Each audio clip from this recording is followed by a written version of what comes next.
আমি যদি জানতাম ভালোবাসি কথাটা প্রকাশ করলে মানুষ এতটা অবহেলা করে, তাহলে আমি কোনোদিনই বলতাম না যে আমিও কাউরে ভালোবাসি। হ্যাঁ, তোমারই কইতেছি। আমি যদি জানতাম ভালোবাসি দেখে তুমি আমার এতটা অবহেলা করবা, তাহলে আমি তোমারও কোনোদিন কইতাম না যে আমি তোমারে ভালোবাসি। শোনো, আমি মনে করি একটা মানুষ আঘাত করলেও জুতাটা যদি বাড়িও দেয় বা একটা কুবও দেয়, তাও এতটা কষ্ট পায় না। কিন্তু মানুষ অবহেলাটা সহজে নিতে পারে না। অবহেলাটা এটা সহ্য করার ক্ষমতাটা ভাই বহুত লাগে, ভিত্তি একবারে ফাইটা চলে যায়। সেটা যে কোনো ক্ষেত্রে হইতে পারে, বন্ধু বান্ধব, ভাই বেড়াদার, প্রেম ভালোবাসা, যে কোনো ক্ষেত্রে হইতে পারে। অবহেলা জিনিসটা সহজে মানুষ মাইনে নিতে পারে না, প্রচুর কষ্ট হয় ভাই।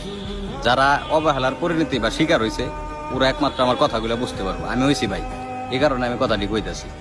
মনে করেন আপনার বন্ধু বা প্রেম ভালোবাসা মানে আগে একভাবে চলাফেরা করতো, এখন আরেকভাবে করে। আগে মনে করেন যে একলগে বইতো, এখন আপনার দেখলে পাশ কাটাই যেতেছে।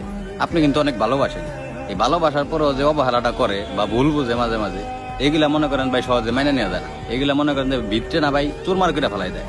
আর দিন তো ভাই মনে করেন যেমন তেমন, ওই দেখা গেছে যে ও চলে গেছে, আমিও চলে এলাম। অ্যাটিটিউড মানে রাগ তো সবারই আছে, মানে এরকম একটা অ্যাটিটিউড চলে আসে যে ও মুখ ঘুরাই নিলাম উনি মুখ। কিন্তু ভাই এটা মনে করেন যে খালি রাগ পর্যন্ত সীমাবদ্ধ। যখন মাথা ঠান্ডা হয়ে যায় তখন ঠিকই মনে করেন যে ভাই ভিতরে থেকে এরা ভাইঙ্কা চলে কান্দা আসে যে শালার আমি ওর এতটা ভালোবাসি আর ও আমার দেয় মুখ ঘুরাই নেয়। তারপরও ভাই আমি দোয়া করি এইসব জানি কেউ জীবনে না আসে বা